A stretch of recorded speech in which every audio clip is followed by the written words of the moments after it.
Hello, Frank here. Going to do the Craftsman Truck Series race review as well as the O'Reilly Series race review. This is going to be just a quick little video.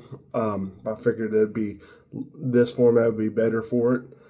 We're going to start with the Truck Series. It was the Corey Heim show, as expected at this point, because he's by far the best driver that drives that series.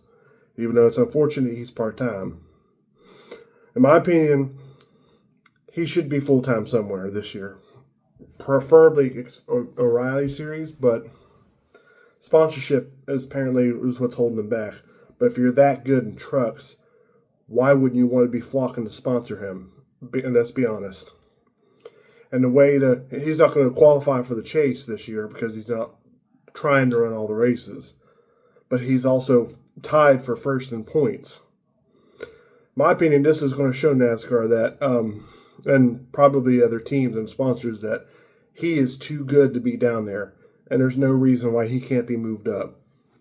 And the simple fact that he's this good, running 3 of the 5 races in Truck Series, and is still in the points lead, it tells you that he's a big fish in a little pond. And it's almost criminal that he can't run for the championship in the Truck Series.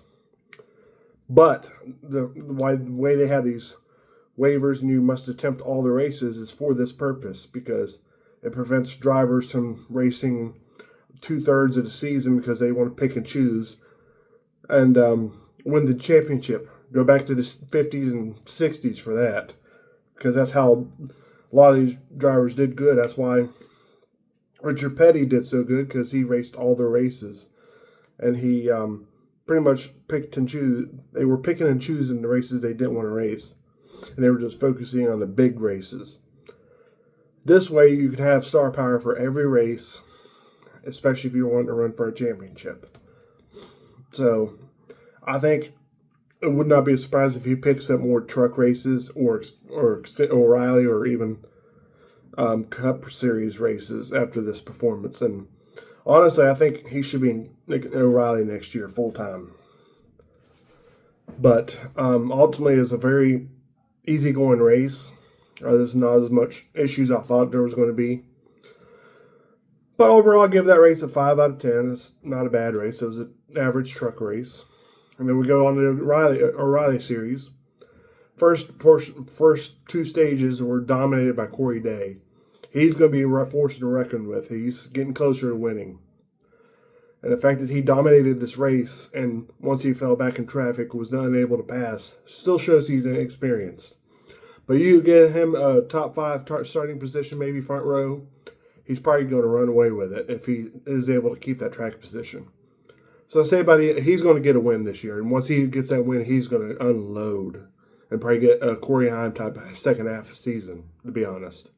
And it's going to take that kind of a drive to beat Justin Allgaier, who's running away with the points lead. He's 120-some points over second place right now, because he's top 5 in the field, and those 3 wins back-to-back, or 2 wins back-to-back, is definitely helping him.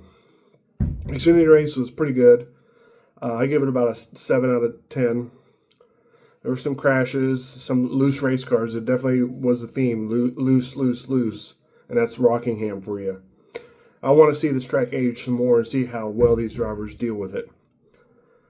For right now, I think it should stay as the Xfinity and Truck Series only race.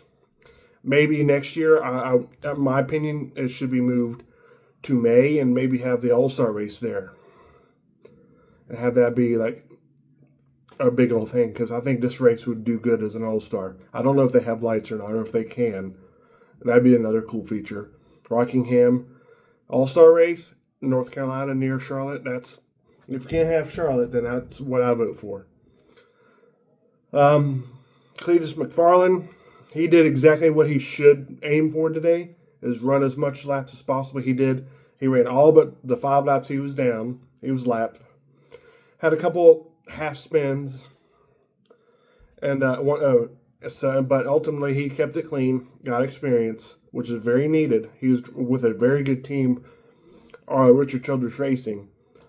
And experience is the most important thing he should take away from this. I didn't expect him to run top 20, top 15. I expected him to be in the back because he's gaining experience. But he was in the ARCA East race that same day and finished top 5, fourth. So that's showing he's got some skill.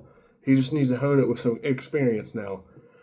And that goes on to my little theory that drivers should have a minimum of X amount of years per full-time in each series before they can be qualified to move up.